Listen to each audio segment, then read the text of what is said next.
예수님께서 오늘도 우리에게 믿음이 무엇인지를 가르쳐 주시고자 바리새인과 율법 교사들이 바라보고 있는데 또 불구하고 정말 하나님이 말씀하시는 대로 순종하시는 표현을 보여주고 계시는 내용이 오늘 본문에 기록되어 있습니다. 많은 사람들이 믿음과 사랑은 따로라고 생각을 합니다. 그런데 믿음과 사랑은 하나입니다. 그래서 우리가 믿음은 곧 행함이라고 여러분들이 말씀도 하고 또 그렇게 알고 있기도 합니다. 그럼 오늘 말씀을 통해서 예수님께서 왜 믿음은 사랑이 동반되는지 그리고 믿음은 곧 움직이는 것인지를 우리에게 가르쳐주고 계시는지 한번 살펴보도록 하겠습니다. 오늘 먼저 본문에 보니까 예수님께서 이제 제자들을 가르치고 계세요. 그런데 그 제자들을 가르치고 있는 곳에 갈릴리와 또 각 마을과 유대와 예루살렘의 온 바리새인과 율법 교사들이 예수님 앞에 함께 앉아 있어요. 이 바리새인과 율법 교사들은 예수님의 말씀을 들으려고 앉아 있는 게 아니죠. 어떻게 하면 예수님의 말씀을 듣고 꼬투리를 잡아서 예수님을 죽일까 하고 연구하려고 앉아 있어요. 그래서 지난번에도 제가 말씀드렸지만 하나님의 말씀을 대할 때는 그런 자세들을 버리셔야 된다고 말씀드렸습니다. 그러면 하나님의 말씀을 우리가 개인적으로 상고할 때도 마찬가지죠. 어떻게 우리가 우리의 머리로 하나님을 이해하고 하나님 말씀을 또한 우리가 옳고 그른 것을 분별하기 위해서 말씀을 접하면 절대 안 돼요. 그러면 하나님의 사랑을 발견할 수가 없습니다. 물론 조건 없이 하나님께서 은혜를 베풀어 주셔가지고 우리의 그 잘못된 생각을 깨부시고 하나님의 그 사랑으로 인도해 주시면은 괜찮지만 보통 교만한 사람들은 그런 은혜를 잘 못 입어요. 한번 왜요? 은혜의 빛을 받은 사람들이기 때문에.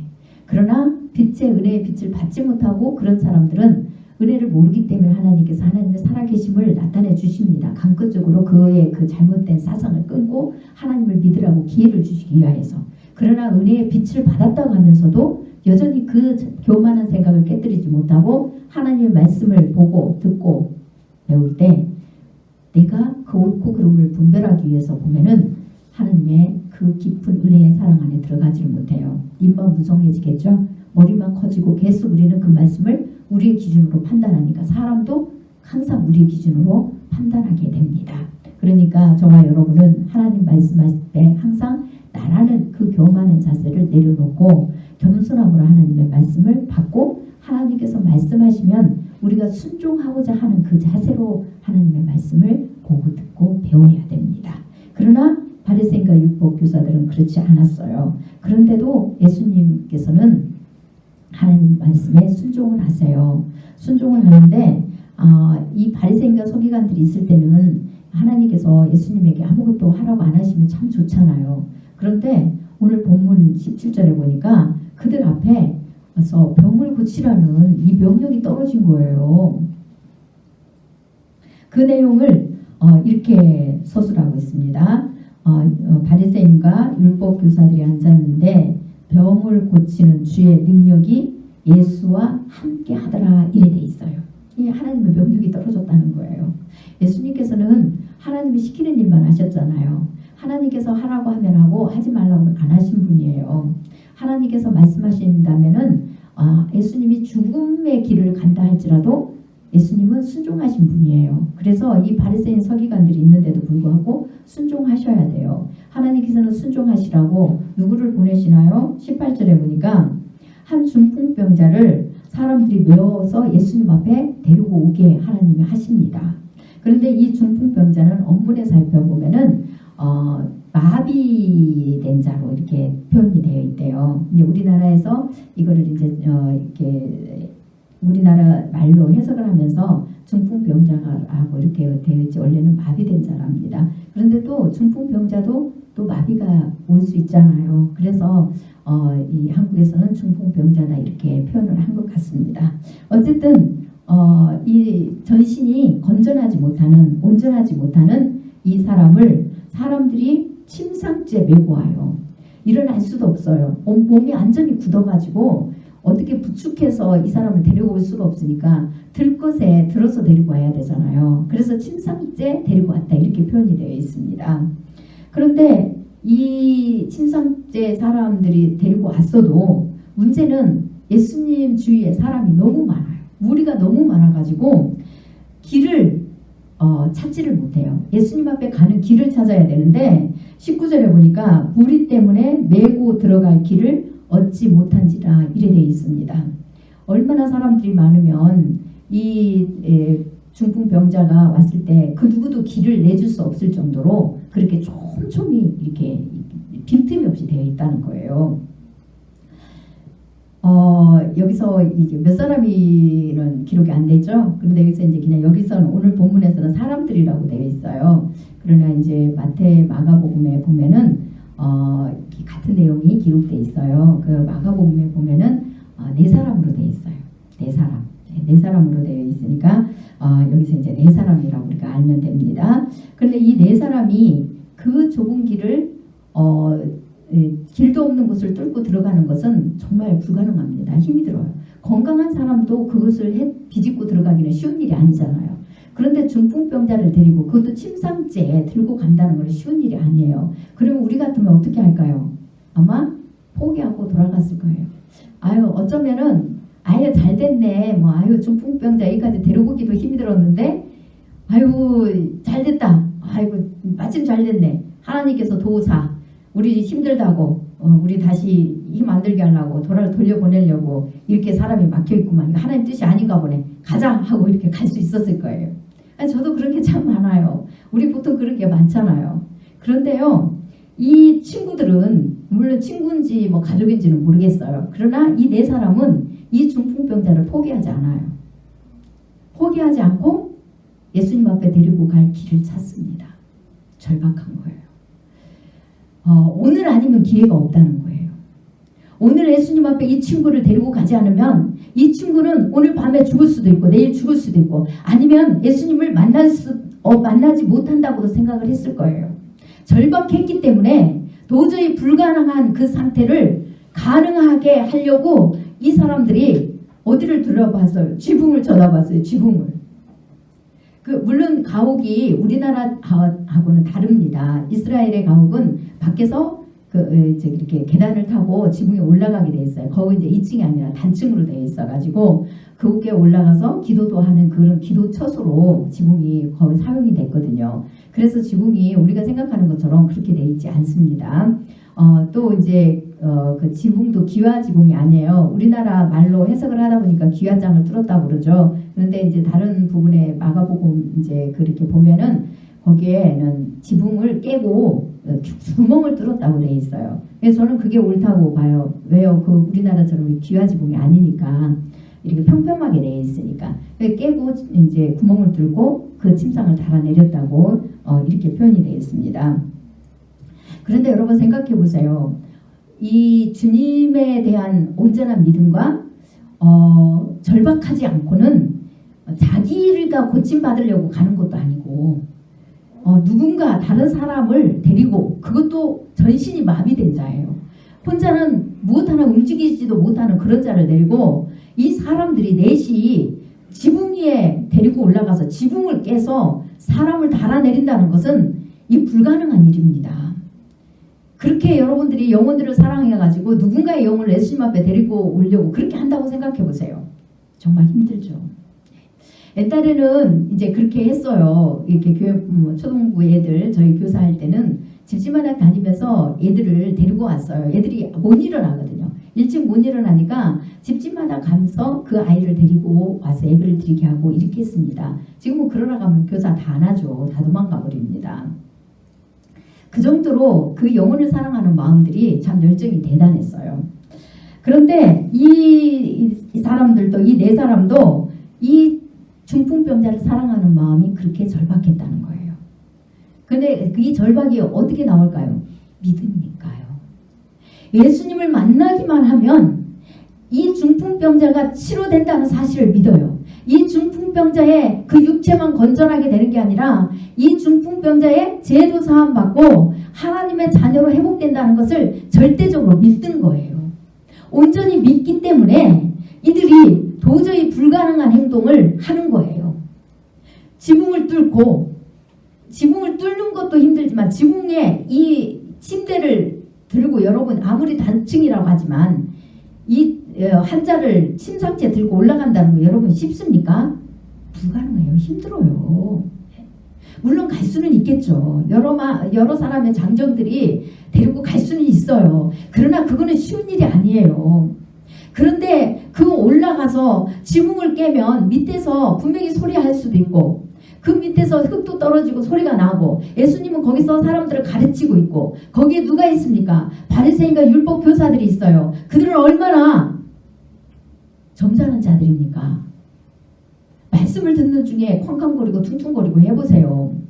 그러면은 그것을 누가 좋아하겠습니까? 분명히 못 보게 막는 사람도 있을 것이에요. 여기에는 기록되지 않았지만 여러분 안 막을 것 같습니까? 나가보죠. 우리도 여기서 드르륵 소리 나보세요. 다 돌아보고 하잖아요. 쫓아가고 싶은 마음도 있을 거 아니에요. 거기다 구멍이 뚫어져 갖고 막 사람이 내려오고 해보세요. 얼마나 무성거리겠습니까? 그 뚫게까지 그냥 놔두겠습니까? 집 무너지는 줄 알고 가서 난리가 났을 거예요. 그런데 그 모든 환경을 생각하지 않고요. 이 한 생명에 대한 절박함 그리고 주님에 대한 믿음이 온전하니까 절대적인 믿음이 있으니까 그 어떤 것도 바라보지 않아요.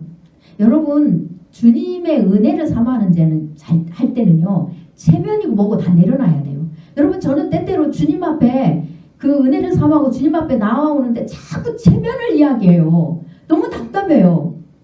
저 사람이 나에게 이랬는데 누가 해피해 입을까? 아니요. 주님을 만나고 주님 앞에 은혜 입을 때는요. 그런 거 생각하면 안 돼요. 주님을 절대적으로 간절히 찾고 구한다면 여러분 그것들 다 내려놓습니다. 누가 못 가게 하니까. 아니에요. 주님에 대한 믿음이 절박하다면 그런 거 따지지 않아요. 좀 그랬으면 좋겠어요. 그런데 많은 사람들이 핑계를 대요. 예요. 주님을 믿는 믿음도 약하지만 귀찮기도 하고 절박하지 않아요. 그래서 어떻게든지 주님 앞에 가는 그 길을 어떻게 안 보이게 하려고 그러죠. 그래서 어떤 사람이 그런 표현을 하더라고요. 자기가 순종하고자 할 때는 길이 보인대요. 진짜 순종하고자 하면은 어떻게든지 찾게 돼 있어요. 그래서 우리도 뭔가를 가지고 그게 꼭 해야 되는 것 같으면은 어떻게든지 막 찾잖아요. 길을 찾잖아요. 길을 찾으면 보이잖아요. 그리고 우리가 뭐라고 합니까? 아이고 자꾸 구하고 두드렸더니 길이 보이네. 이러면서 우리 좋아하잖아요. 그런데 주님을 만나는 것에서는 그 주님을 순종하는 거에는 우리가 그렇게 안 하려고 합니다. 뭐만 볼까요? 순종 안 하기로 작정하고 뭘 자꾸 찾을까요? 길이 없는 거를 자꾸 찾아요. 핑계거리를 자꾸 만듭니다. 그래서 핑계거리를 자꾸 보면은 뭐가요? 길이 자꾸 막혀요. 막힐 수밖에 없죠. 안 보이죠. 순종 안 하려고 작정하니까 어떻게든지 핑계를 대잖아요. 여러분 하나님 앞에 순종 안 하려고 하면 어떻게든지 핑계를 대잖아요. 여러분 차라리 아무 말 안 하면 나아요. 저도 뭔가를 여러분들에게 건면하고 길을 제시해 줍니다. 그러면요 차라리 아무 말 안 하면 되는데 자꾸 핑계거리를 대요. 내가 순종하지 못하는 거 지시한 대로 가지 못하는 것을 자꾸 핑계를 대기 위해서 자꾸 뭔가를 합리화를 시키고 말을 해요. 제가 그 속 모르겠습니까? 알죠. 그래도 아무 소리 안 해요. 그냥 아무 소리 안 해요. 뭐라고 말하겠습니까? 작정을 하고 핑계를 대는데 그 작정을 하고 핑계 대는 사람한테 말해봤자 분쟁밖에 없고 상처밖에 없어요. 그럴 때는 그냥 뭐 그러냐고 그냥 놔두고 더 이상 말 안 하는 게 좋죠. 우리가요 순종하기로 안 하기로 작정하면 그렇게 핑계거리만 보여요. 예수님은 모를까요? 인간인 저도 아는데 예수님은 모르냐고요. 예수님은 잘 아십니다. 하나님은 우리의 심령까지 감찰하신 분이에요. 그런데 우리는 하나님 앞에도 그렇게 핑계 대잖아요. 이 핑계 저 핑계 대는 게 우리예요. 그러나 이 네 사람은 그거에 통하지 않아요. 우리가 그 핑계 대는 게 오히려 부끄러울 정도입니다. 침상을 아예 그냥 들고 지붕에 올라가서 그 지붕을 뚫고요. 침상채 예수님 밑에 달아서 내리는 거예요. 침상채. 올라가는 것도 쉽지 않지만요. 내리는 것도 쉽지 않습니다. 그 지붕에서. 모든 가정이 우리가 생각할 때는 도저히 불가능한 가정이에요. 그런데도 그들이 한 생명을 사랑하는 그 사모하는 마음, 그리고 그 생명을 받아주실 거라는 그 예수님에 대한 믿음, 이 신뢰, 이것 때문에 이 네 사람이 절대적으로 행동으로 움직이는 겁니다. 그 사랑의 행위를 예수님께서 바라보세요. 그리고 20절에 그들을 책망하시기보다 뭐라고 말씀하십니까? 그들의 믿음을 보시고 이르시되 이 사람아 내 죄 사함을 받았느니라 하시니 이래 돼 있어요.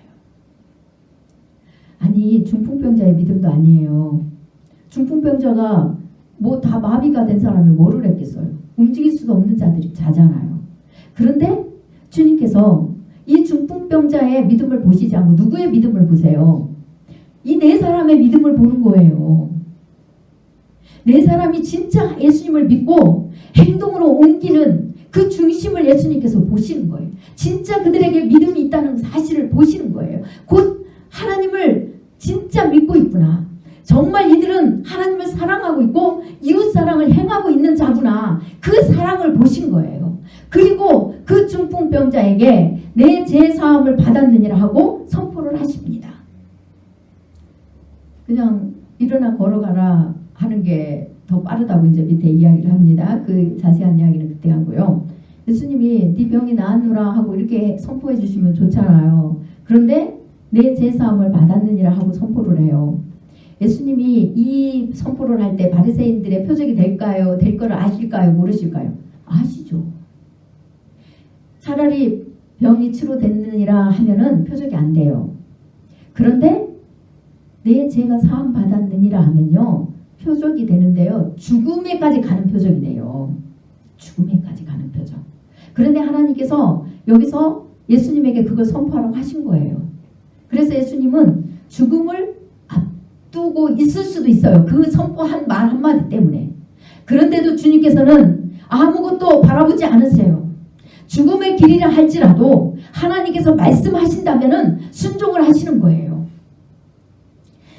이 네 사람, 중풍병자를 데리고 온 네 사람도 마찬가지입니다.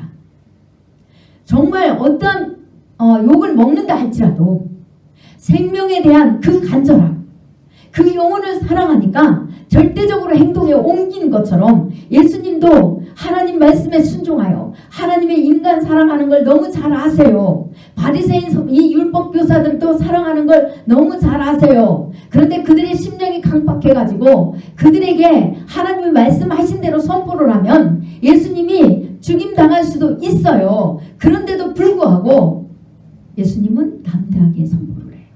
병이 나았노라고 하지 않아요. 아무것도 할 수 없는, 아무것도 한 것도 없는 자에게 전적으로 예수 그리스도의 그 은혜, 하나님의 사랑, 그 궁의를 베푸는 것을 동시에 말해준과 동시에 하나님이 누군가의 믿음으로 인하여서 또 누군가의 죄인이 하나님의 은혜를 믿는다는 사실을 가르쳐주는 거예요.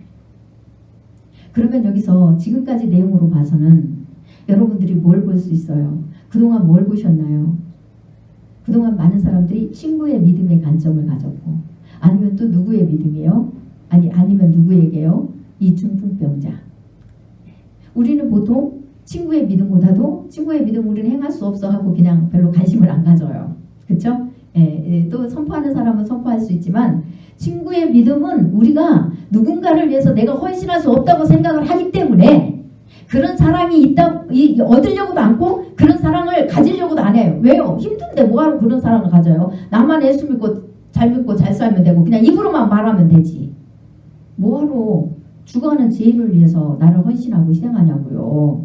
그런 짓을 왜 하냐고. 그런 믿음은 원하지 않아요. 아이고 저 목사나 저런 믿음 가지고 아니면 저 그 아프리카 간 사람이나 그런 믿음 가지고 또 저기 다른 그런 일 하는 사람이나 그런 믿음을 가지지. 우리는 그런 그릇이 못 되니까 그런 믿음 구할 필요도 없어. 그래서 관심을 안 가졌습니다.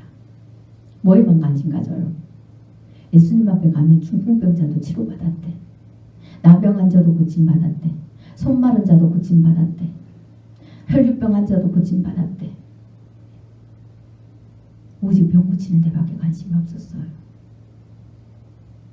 여러분 병 고침 받았다고 구원 받았나요? 아니에요.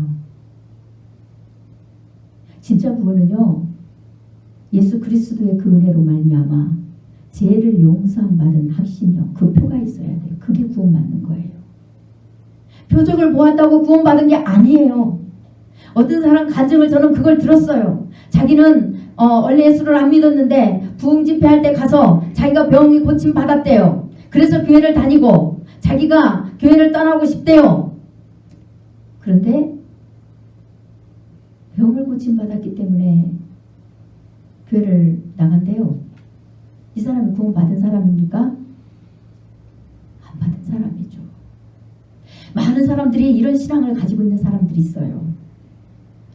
하나님 말씀을 우리가 오해하고 잘못 알기 때문에 성경을 보면은 그저 기적만 바라고 내가 원하는 이 땅의 것을 소유하면 하나님이 나를 사랑한 것이고 내가 예수님을 믿는 것이고 그리고 예수님께서 나를 영원한 생명으로 인도해 줄 거라는 그런 착각을 가지고 있다고 제가 말씀을 통해서 지난번에도 말씀드렸습니다. 부자를 가지고 오늘 우리의 이 본문을 가지고도 우리가 주님의 뜻을 발견하지 못하면 그런 잘못된 신앙을 가지고 있어요. 그래서 그것 때문에 많은 사람들이 안타까워하죠. 그거 보고 뭐라고 합니까? 변형신앙이라고 해요. 그래서 그것을 가지고 사람들이 많이 안타까워하고 있는데도 불구하고 여전히 그 번영신앙, 이 땅에서만 잘 되고 잘 사는 거, 예수 믿으면 이거를 생각하고 있고, 또 예수 믿으면 교회가 그냥 육으로만 사람을 많이 불어나는 거, 이 사람들 안에 그리스도에 대한 믿음이 있는지 없는지, 진짜 구원의 약속이 있는지 없는지 이거는 상관없어요. 그냥 사람 숫자 많이 불어나면은 그 교회는 능력 있는 교회고요. 표적 이적만 많이 일어나면 그 교회는 예수님이 계시는 교회고 그 교회만 구원이 있는 것 같아요. 필요 없다는 게 아닙니다. 그걸 부정하는 게 아니에요. 필요해요. 하나님께서는 그 표적을 통하여서 하나님을 믿게 하니까. 은혜는 조건 없이 주지만 은혜 있고 난 뒤에는 조건이 있다고 그랬죠. 반드시 믿음으로 나세요. 주님을 믿는 믿음으로 나세요. 처음에는 조건 없이 구원을 베풀어 주세요. 다 표적 이적도 베풀어 주시고요. 조건 없이 죄도 용서해 주시기도 해요. 이 중풍병자에게는 믿음이 없었어요. 오직 그 네 사람이 데리고 온 그 친구들이 될 수 있고 가족도 될 수 있는 그 네 사람을 통하여서 그 믿음으로 인하여서 예수님 앞에 왔을 뿐이에요. 예수님을 만났어요. 그랬는데 죄를 용서함 받았대요. 은혜는 조건 없이 다 받을 수 있어요. 그 이후부터는 반드시 주님께서 우리에게 믿음을 요구하세요. 왜요? 믿을 수 있는 표적을 보여주셨잖아요.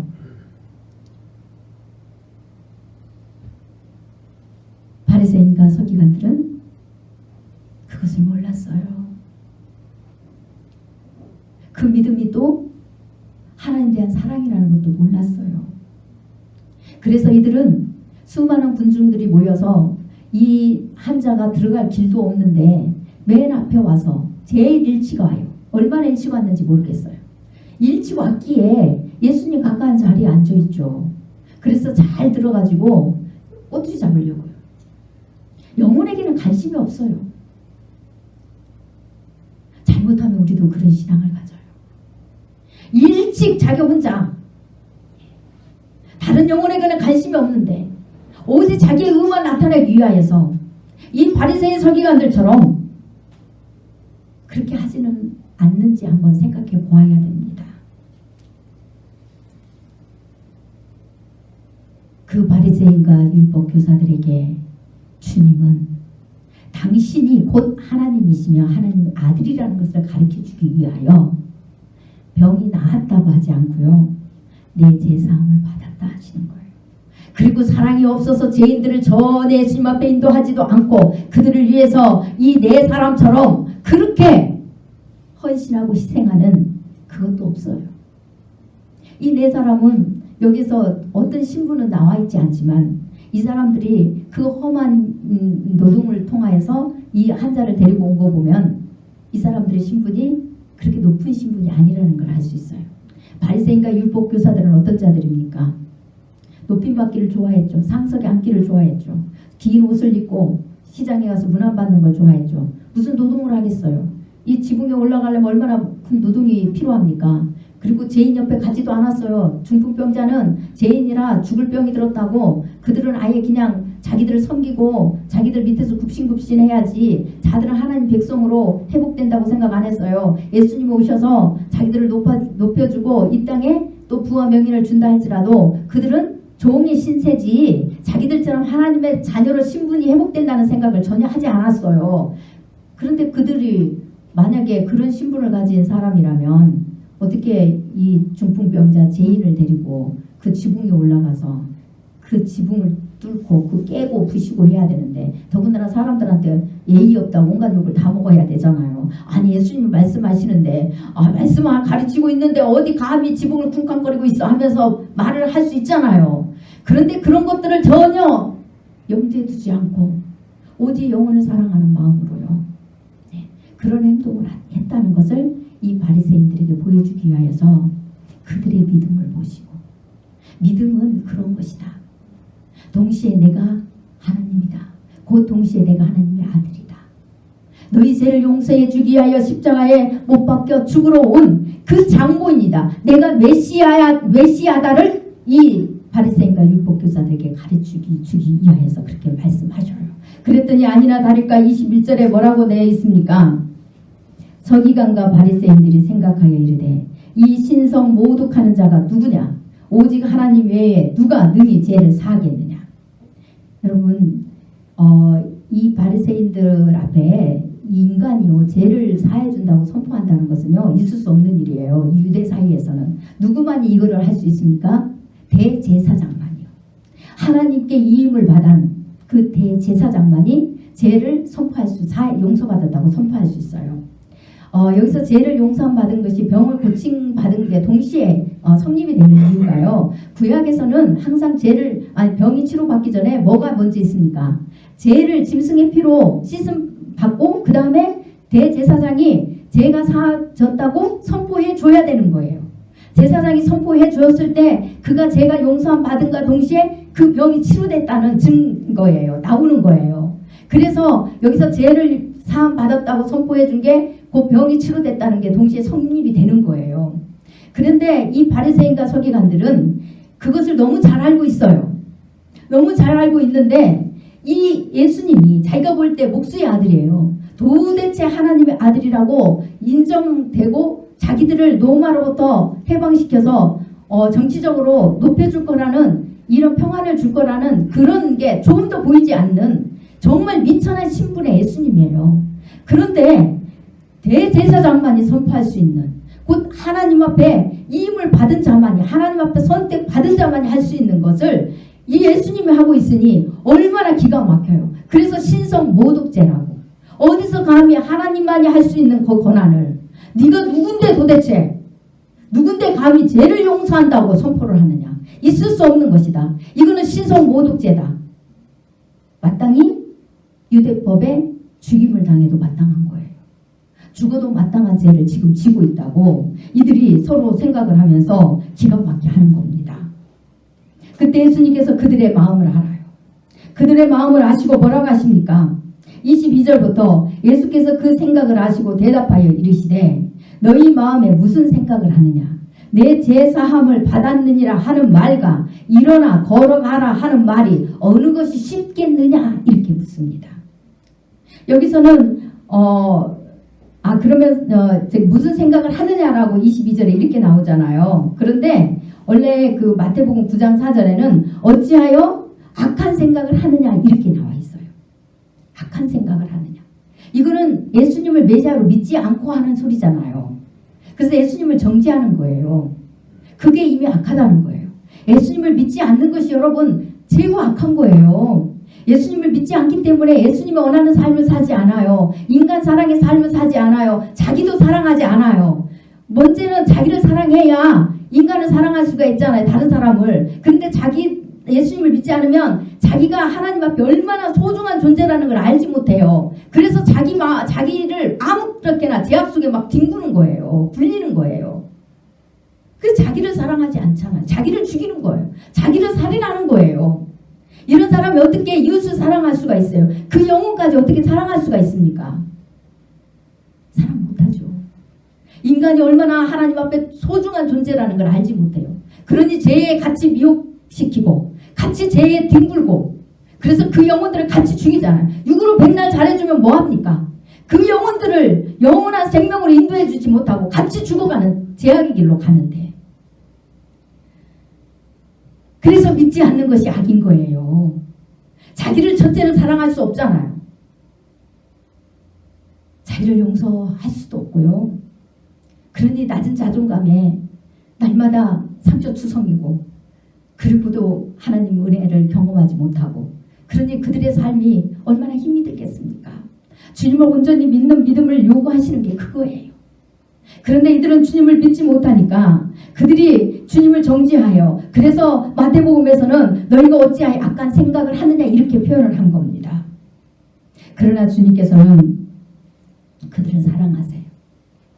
그래서 주님만을 생각하고 그 죽음의 자리를 피하려고 하면 그냥 병이 나았느니라 이렇게 하실 수 있는데 그들을 사랑하기 때문에 일어나 걸어가라 이게 더 쉬운데도 불구하고 내 제사함을 받았느니라 선포했다는 거예요. 그것을 24절에 이렇게 말씀해주고 계세요. 그러나 인자가 땅에서 죄를 사하는 권세가 있는 줄을 너희로 알게 하리라 하시고 이래 돼 있습니다. 그럼 오늘 본문이 여러분 무엇을 가르쳐주고 있습니까? 바리새인들, 율법 교사들에게 중점이 돼 있잖아요. 이 친구들, 이 네 친구들 믿음과 또 이 중풍병자를 통하여서 바리새인들에게 교훈해 주고 있는 내용이에요. 바리새인들은 전혀 자기들이 죄인이라고 여기지 않은 거예요. 그래서 죄인을 용서해 주신 예수님을 영접할 필요도 없었고 죄인들이 예수님 앞에 용서받는 걸 원하지도 않아요. 그래서 의인만 모이는 교회도 있죠. 이단들은 거기다 보면 의인만 모입니다. 이단들은 의로운 사람들만 소집해요. 그래서 자기들의 기준을 딱 정해놓고 자기네 틀에 딱 들어와서 자기네들이 가지고 있는 이 형식들이 있어요. 이것들을 철저히 행함으로 인해서 의롭다 여김 받는다고 여겨요. 그래서 자기들이 의로움 받으려고 자기들이 정해놓고 하나님 말씀에 귀를 안 기울이잖아요. 하나님 은혜에 상관이 없어요. 은혜에 별로 관심이 없어요. 관심이 없고 자기들이 뭔가를 함으로 인해서 하나님 나라에 도달한다고 생각하고 오직 의인만 모이는 곳이 있어요. 죄인들은 그냥 배척해요. 죄인들에게 그 하나님 나라를 소개해서 하나님 은혜를 소개해서 하나님의 은혜를 입고 그 죄인도 하나님의 자녀로 회복되어서 예수님이 다시 오실 때 그 죄를 용서받은 자의 대열에 들어가서 그 은혜로 말미암아 영원한 그 새하늘과 새 땅에 들어가는 그것을 원하지도 않고 바라지도 않아요. 저그들만 들어가요. 그러니까 죄인들에게 은혜를 안 가르쳐주죠. 은혜를 안 전해요. 그게 바리새인의 본 모습이에요. 그게 바리새인들의 모습인데 우리도 그걸 닮아가잖아요. 죄인이었을 때는 죄인이라고 하고 예수님 말씀에 토가 없어요. 그런데 좀 죄를 떠나보세요. 어떻게 하나? 얼마나 말씀 앞에 따지고 대들고 안 듣습니다. 자기들의 생각과 사고가 딱 있어가지고요. 자기가 좀 의로워요. 그러면은요. 죄인이 아니기 때문에 이제는 안 들으려고 합니다. 그럴 때는 차라리 죄인이었을 때가 낫다 할 때가 있어요. 우리 주님도 그런 마음 가지신다고 했잖아요. 그래서 세리와 창기들이 너희보다 먼저 더 천국에 들어갈 것이라고 바리새인들이 그렇게 선포하잖아요. 왜요? 죄인이한테는 기회가 있어요. 죄인이기 때문에 자기는 죄인이라는 걸 알아요. 자기가 순종하지 못하지만 죄인이라는 걸 알아서 하나님의 말씀 그 은혜를 절대적으로 믿고 있어요. 그러나 죄인이 안 되면은요 은혜의 말씀보다 자기를 의롭다고 인정해 주는 게 더 좋고요. 자기들의 행위가 잘났다고 말해주는 게 좋아요. 나는 무엇을 하고 있는데 내가 무슨 행위를 하고 있는데 내가 왜 내가 하나님 앞에 잘못되고 하나님 앞에 죄인으로 또 엎드려야 되느냐고 이렇게 말하는 게 많이 있습니다. 주님은 그 자들에게 말씀하신 거예요. 그래서 내가 너희에게 죄를 용서하는 권세가 있는 것을 알게 하려고. 내가 곧 하나님이고 내가 곧 메시아다. 내가 하나님의 아들이다. 그 하나님 앞에 권한을 다 받아온가 동시에 내가 하나님이며 곧 메시아다. 너희 죄를 위해서 내가 십자가에 못 박혀 죽음으로 말미암아 너희들을 용서해주고 다음에 내가 재림해서 너희를 데리러 올 때 새하늘과 새 땅이 임할 때 그 공로가 있는 자를 그 공로로 인해서 의로워진 자를 다시 데리러 올 때 모든 자들이 다 주님 나라에서 함께 잔치를 하고 하나님 앞에 영광 돌리는 그날을 바라보기 때문에 내가 너희가 그것을 알기를 원하기 때문에 너희한테 책 붙잡힐 것을 알고 너희한테 목숨을 빼앗길 것을 알면서도 내가 나 한 사람 내 생명 지키고자 나 혼자 의로워지고자 내가 나를 위해서 사는 게 아니라 너희 영혼을 사랑하기 때문에 내가 메시아라는 것을 분명히 발표해주기 위하여서 내 죄 사함을 받았느니라 내가 죄를 용서하는 권한이 있다는 것을 너희에게 가르쳐 준 것이다. 이렇게 말씀하시는 거예요. 그리고 나서 내 침상을 가지고 집으로 가라. 이 중풍병자에게 말씀하시니까 곧 그 사람이 그들 앞에서 곧 바리새인과 율법교사 앞에서 그 죄가 용서함 받았다는 표로 일어나 버려요. 일어나서 그 침상을 누웠던 침상을 가지고 돌아가는데요. 하나님께 영광을 돌리고 갑니다. 바리새인과 서기관들은 하나님의 은혜 앞에서 영광을 돌릴 줄은 몰라요. 영광은 안 돌립니다. 그런데 이 죄인이라고 도대체 믿음도 없고 하나님도 알지 못하고 하나님 품을 떠나서 지 마음대로 사는 이 중풍병자를 예수님이 고침으로 말미암아 자기 죄가 용서 받은 것을 알고 이 중풍병자는 하나님 앞에 영광 돌리고 가요. 믿음이라는 건 이런 겁니다. 표적의 이적을 보았다고 믿는 게 아니에요. 우리 주님 오시는 그날까지 그 은혜가 있어야 돼요. 여러분, 하나님께서 저에게 오늘 선포 꼭 해주게 하신 내용이 하나 있습니다. 무엇냐면 많은 사람이 저에게 오면 죄인 아니었던 사람이 죄인이라는 걸 알게 돼요. 의인이 되었던 사람들이 자기가 그 의로운 것이 얼마나 교만했다는 것을 알게 되고 회개를 합니다. 그런데 문제는 회개는 하는데 물론 안 그런 분도 계시죠. 그런데 많은 사람들이 자기 죄를 용서해 주신 예수 그리스도의 한없는 사랑을 온전히 믿지를 못하는 사람들이 많대요. 그 단계까지 가셔야 돼요. 그런데 그 단계에 가려면 순종을 하셔야 돼요. 죄를 가르쳐 주었거든 회개하고 회개 은혜를 입었거든 그 다음에 그 죄를 떠나기 위하여서 피 흘리기까지 몸부림치셔야 돼요. 주님 앞에 엎드리면서 정말 마음과 힘과 성품을 다해서요. 그 죄를 물리치기 위하여서 몸부림치셔야 돼요. 그런 순종의 모습을 보일 때 우리에게 하나님에 대한 믿음이 점점 온전해져요. 그래서 하나님이 과거의 죄도 용서해 주셨지만 현재의 죄도 용서해 주고 계시고 앞으로도 용서해 줄 것이라는 그 온전한 믿음이 들어옴으로 인하여서 하나님의 그 한없는 사랑을 경험하게 돼요. 그래서 신앙 고백을 해요. 나 같은 죄인 살리신 주님의 은혜에 감사해서 나같이 무지하고 미련하고 사람들에게 밟힐 존재밖에 안 되고 죄를 지었을 때는 사람한테 정죄받아서 밟히고 또 육적으로도 부족한 게 있으면 사람들한테 사람 취급 사람 취급 안 당하고 마치 진짜 벌레 같은 모습으로 그렇게 무시당하고 할 때 우리 주님께서는 그런 죄인을 용서해 주시고 조건 없이 품어주신 그 한없는 사랑. 주님 앞에 그 빛 앞에 보면은 우리의 속사람을 내비쳐 보면은 잘난 것이는 하나도 없고 진짜 악뿐이에요. 정말 주님 앞에 냄새나는 존재일 뿐인데 그럼에도 불구하고 한없는 사랑으로 날마다 용서해 주시고 계시는 그 사랑을 날마다 경험하기 때문에 그 사랑 앞에 우리는 나 같은 죄인 살리신 주님의 은혜가 고마워서 인간답게 살지 못할 인간을 살게 하시고 사람 취급 당하지 못하게 생긴 그 인간을 아버지는 사람으로 취급해 주시고 영혼의 생명까지 주시고 다 용서해 주시는 그 사랑 앞에 우리가 무엇을 못하겠습니까? 그 사랑이 너무 고마워서 아버지 앞에 일평생 내가 내 생명을 바쳐 충성하겠노라고 내 것을 내 것이라 여기지 않고 내 생명까지도 내 것이라고 여기지 않고 내가 가지고 있는 자녀든 남편이든 아내든 내 주위의 모든 것들이 다 내 것이라고 여기지 않고 모든 것이 다 주님 것입니다. 주님 앞에 맡기기 맡기게 되고요. 주님이 원하신다면 모든 것을 다 드리게 되고, 주님께서 원하신다면 내 생명도 다 바치겠습니다 하고, 그래서 주님 앞에 누가 강요해서도 아니고 지옥 보낸다고 해서도 아니고, 내 거 가진 것을 내 거라고 여겨서 그걸 빼앗아 간다고 해서도 아니고요. 자원하는 심령으로 주님의 사랑을 알기 때문에 그분 앞에 헌신하고 충성하고, 그분이 말씀하신다면 온전히 순종하기를 원하면서 가는 게, 그게 진짜 믿음이고 진짜 신앙이에요.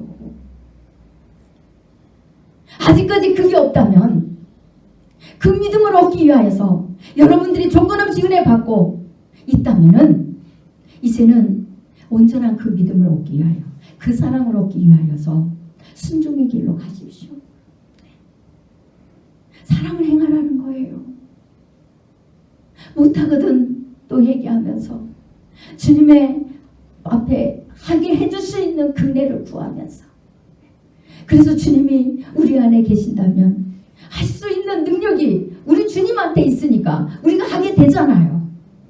그런데 우리가 못할 때는, 부족할 때는 또 뭐가 있어요? 우리 안에 예수 그리스도의 그 보혈의 공로가 있잖아요. 그래서 우리가 두려워하지 않고 무서워하지 않고 사단의 정죄에 빠지지 않고 온전히 하나님의 그 사랑 앞에서 우리가 항상 감사하면서 그렇게 또 한 걸음 한 걸음 또 가는 거예요. 그런 우리가 되기를 간절히 소망합니다. 그래서 예수님처럼 우리가 영광 받는 게 아니라 온전히 하나님 앞에 영광 돌리는 그런 삶이 되기를 원합니다. 그랬더니 주님이 그렇게 하시니까 26절에 뭐라고 되어 있습니까? 모든 사람이 놀라 하나님께 영광을 돌리며 심히 두려워하여 이르되 오늘 우리가 놀라운 일을 보았다 하니라. 도저히 있을 수 없는 일을 보았다는 거예요. 하나님밖에 할 수 없는 일을 보았다는 거예요. 그리고 많은 사람들이 영광 돌리는데 정작 누가 영광 안 돌린다고요? 하나님 백성이라고 말하는 바리새인 율법교사들, 자기들이 하나님 말씀대로 의롭게 잘 살았다고 말하는 그들은 영광을 안 돌린다는 거예요. 어쩌면 우리의 모습도 그게 있을 수도 있어요. 저는 주님 말씀 앞에 너무 저에게 그 모습이 많더라고요. 회개하면서 그렇게 살지 않고 하나님 원하시는 이 사랑의 길로 가려고 저도 엎드리겠습니다. 여러분들도 내가 좀 의롭고 내가 좀 뭐 잘하고 하면, 여러분들 죄인들 좀 부족한 자들 와서 방해한다고 막 싫다고 하잖아요. 그것이 바리새인 마음이에요. 저한테는 왜 없겠습니까? 있죠. 그러나 말씀이 있기 때문에 그 마음을 주님 앞에 엎드리고 그 공로를 씻으면서 그 마음을 내려놓으면서 오늘보다 내일 하나님의 사랑을 내가 실천한 자로 주님께 세워주실 걸 믿고 가는 거예요. 포기하지 않고요. 저와 여러분도 다 그렇게 하나님 앞에 영광 돌리고 하나님의 사랑을 우리가 깨닫고 실천하는 자로 가서 주님이 다시 오셨을 때 우리는 잘했다고 낯내고 앉아있는데 나 너 모른다 이런 소리 듣지 않고 오히려 겸손함으로 오직 주님의 은혜이고 저는 한 게 없습니다, 이런 마음으로 있어서 주님이 나를 알아보시겠나 했는데 주님이 나를 알아봐 주시는 거예요. 그때 그 기쁨이 어떠하겠어요? 여러분이 지금 그 믿음을 준비하십시오. 그래서 함께 그 영원한 생명으로 다 인도받는 저와 여러분이 되시기를 간절히 축원합니다. 기도하겠습니다.